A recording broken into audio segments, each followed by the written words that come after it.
Hi everybody, welcome back. Thanks for joining me for an extra video. I have decided the sun is shining, I'm in a very good mood. There's been so much news coming out to do with the royal family. I thought I had a bit of spare time. Why not do a royal roundup? So we're going to start with the King and Queen, who on the 10th of April arrived in Scotland after a very successful tour to Italy. But by the 11th of April, we started getting the victim stories from Harry's camp. I mean, who could have predicted that? Apparently, Harry's diary did sync up enough time so he could have met with his father, but a source told Page 6 that it was Charles that actually refused to meet his son. Continuing with that, Harry is a victim, his daddy is cold and doesn't love him and never gave him hugs as a child. How could the king have honestly met up with Harry the day before he was going into the courtroom suing His Majesty's government? It would not have looked good. We know that Harry likes to spin tall tales to suit the narrative that he and Meghan are obviously pushing at the time. Don't forget, as I said in the last video, Harry lied and said last time that his father was too busy to see him, and that wasn't true. Harry had just refused to stay inside the palace grounds, which would have been easier for the king to pop over and speak to his son. No, Harry insisted on staying in a hotel, but it allowed him to push that victim narrative. And I'm sorry, it's the boy that cried wolf. Now, while we're speaking about Harry's court appearance, it's amazing the amount of stuff that has come out despite him only being here for 2 days. But again, get your violins ready. Harry is still pushing the conspiracy that it's the evil royal family that tried to suffocate him and Meghan because they were jealous of them. Remember, Catherine and William and the King and Queen hated Harry and Meghan being part of the royal family because of their star power, which was shown in Australia.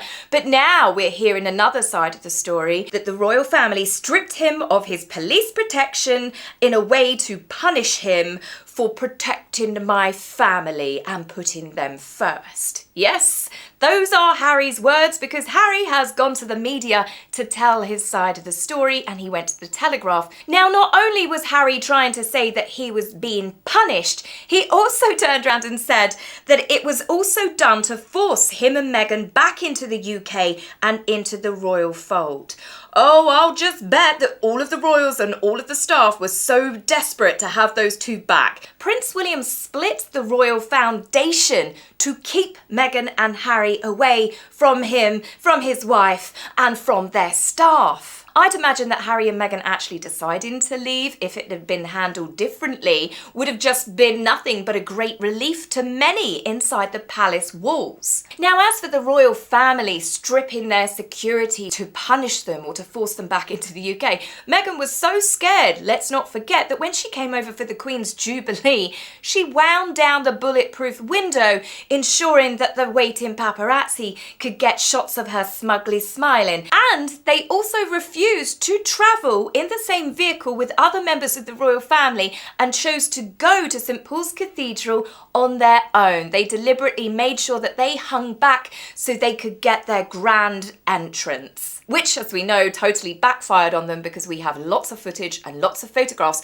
of all of those people giving them filthy looks. Now, Harry, being the ever drama llama that he is, also told the Telegraph that his worst fears have been confirmed by the whole legal disclosure of this case, and people would be shocked at what is being held back. What Harry is doing by saying, "You don't understand the stuff that I've seen, that you'll never know, it's all being kept secret, it will horrify you," he is just fueling his wackadoodle fan base and encouraging the conspiracy theory that it was all an evil and sinister order executed by his family as punishment for leaving, rather than the simple fact they quit their jobs. It is literally that simple. They quit their jobs, and when anybody quits their jobs, you don't get to keep the perks. They were told that they would have the perks taken away. They insisted that they wouldn't. They called the Queen's bluff, and she was true to her word, and she actually did take many things away. But again, what Harry is missing, it wasn't the Queen's decision as such. It wasn't the King's, it wasn't his brother's. This is a whole different department, a government department, where people decide who gets what when it comes to taxpayer-funded security. Harry is still so vengeful towards his family. Anybody that keeps fluffing up these ideas occasionally saying, oh, Harry will make amends with his family, he's still throwing grenades at them and using the media to do so. Now, moving away from Prince Harry, because he makes my blood pressure go up a few notches, let's talk about the fabulous, the gorgeous, the beautiful Super Sophie. The Duchess of Edinburgh was representing the King on the 11th of April at the first commissioning parade of 2025 at the Royal Military Academy, Sandhurst. Sophie looked beautiful in a lovely cornflower blue outfit that matched her eyes as she inspected the cadets at the Sovereign Parade.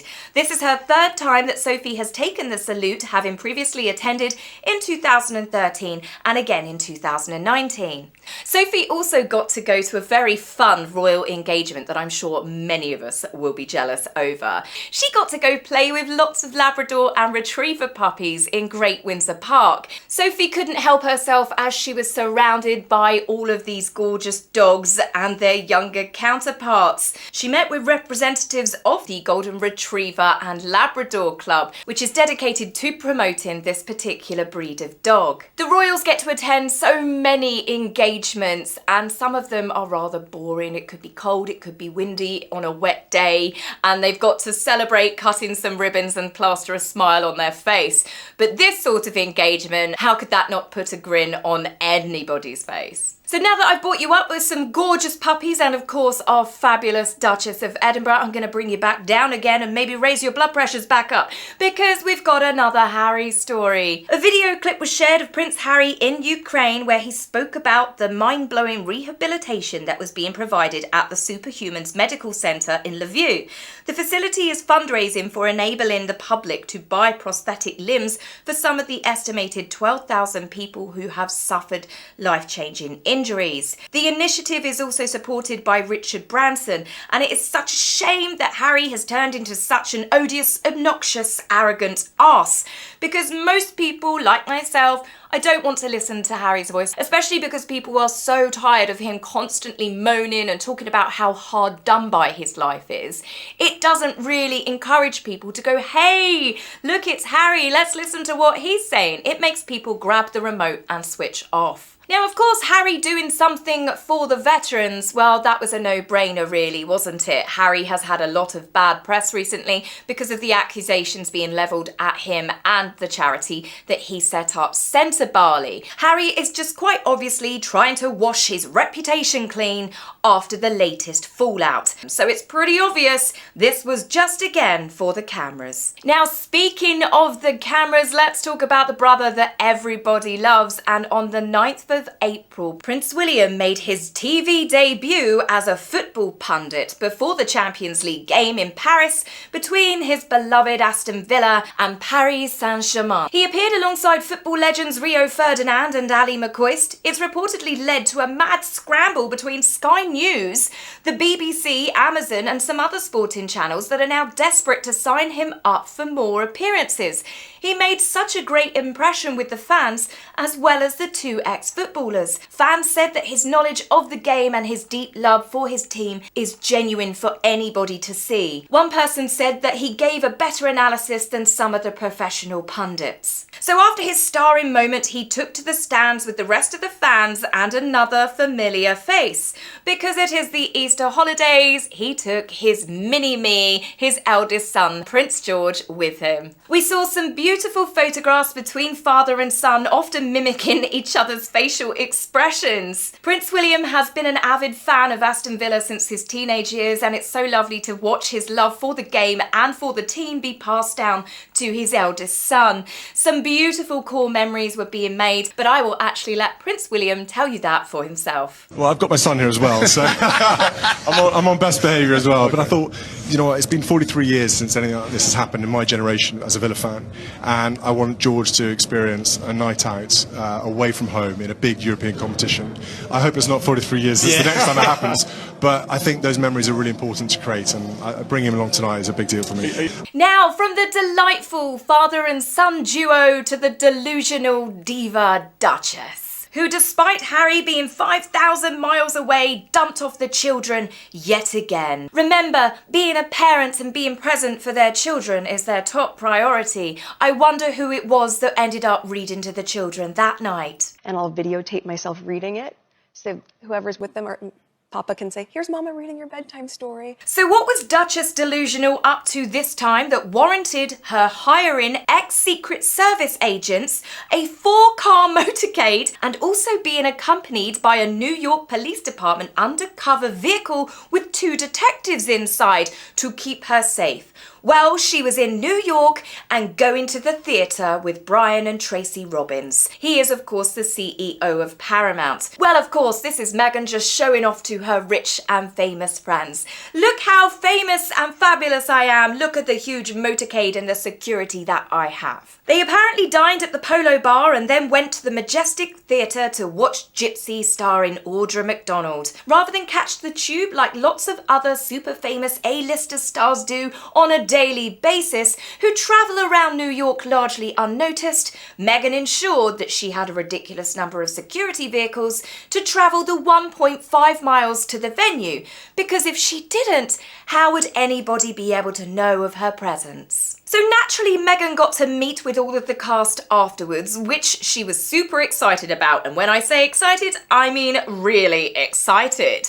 But when the cast were all busy, I guess, interacting with each other and doing a meet and greet with everybody else that was there, you saw something that was captured on camera. It was a glitch in Meghan's matrix. This was a total momentary Meghan malfunction, given the fact that she's turned into a Stepford wife recently, as we've seen on her show With Love Meghan. Perhaps someone should check her wiring. It seems that something's a little bit loose. Now, this brings me to my final story, and I hope this amuses you as much as it amused me.